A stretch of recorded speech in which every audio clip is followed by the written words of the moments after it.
The White House says the president is expected to make an announcement on whether the U.S. Embassy in Israel will move to Jerusalem. December 5, AP U.S. President Donald Trump touches the Western Wall, Judaism's holiest prayer site, in Jerusalem's Old City, May 22, 2017, reissued December 5, 2017.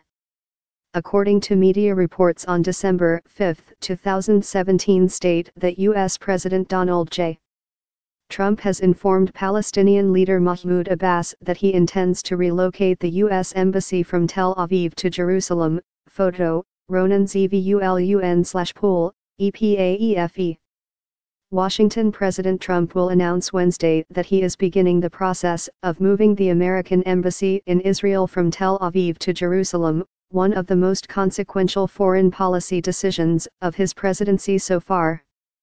The move, mandated by Congress but waived for national security reasons for 22 years, could potentially complicate peace efforts in the Middle East.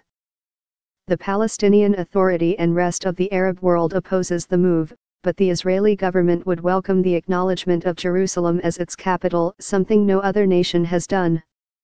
The plan, outlined to reporters Tuesday night by 3 senior administration officials on condition of anonymity ahead of a formal announcement, is still in its early stages.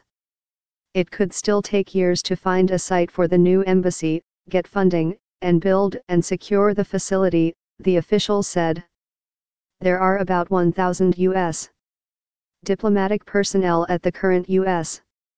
Embassy in Tel Aviv, with a smaller existing consulate in Jerusalem.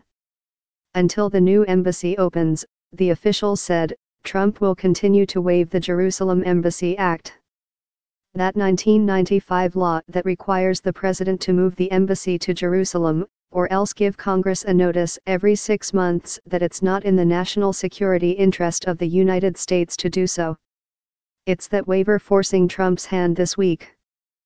Trump waived the embassy move in June, his second waiver was due on Monday.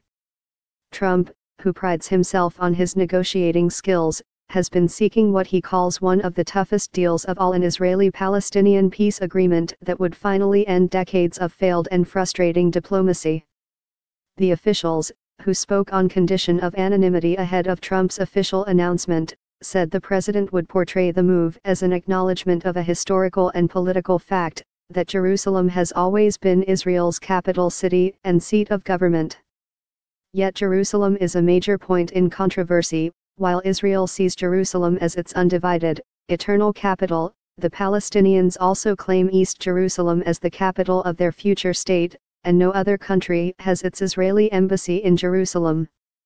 Israel captured East Jerusalem in 1967 and later annexed it.